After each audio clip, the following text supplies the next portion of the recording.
Si Attorney Harry Roque, pabigat lang umano sa kampo ng mga Duterte sa the Netherlands.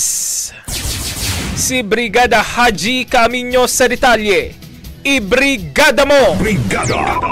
Live report! Muling hinimok ng mga leader sa Kamara si dating presidential spokesperson Attorney Harry Roque na umuwi na sa bansa at harapin ang mga issue na laban sa kanya.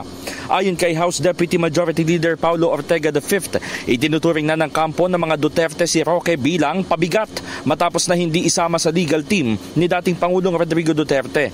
Marami anyang dapat sagutin si Roque sa Quad Committee sa Kamara kung saan ito mayroong contempt order kasama na ang umano'y pagkakasangkot sa illegal na Philippine Offshore Gaming Operators o POGO.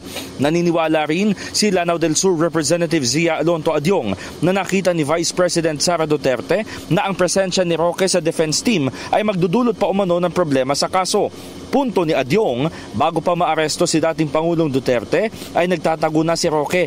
Kaya ngayong wala na siyang gawain sa the Netherlands, wala nang dahilan para manatili siya roon. Bukod sa nakabase sa aktwal na ebidensya mula sa POGO sa Porac, Pampanga, ang kaso ni Roque, bigo pa umano itong magsumite ng mga dokumento na ipinangako sa Quadcom. Banat pa nito, sakaling ibasura ang application para sa asylum ni Roque, wala na itong ibang pupuntahan kaya makabubuting isipin na lamang niya na there's no place like home.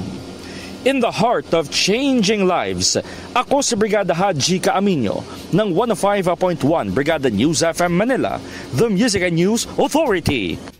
Ang bahaging ito ay hatid sa atin ng Standout ES4 Capsule. Simulang tuparin ang pangarap ng iyong anak. And stunting now,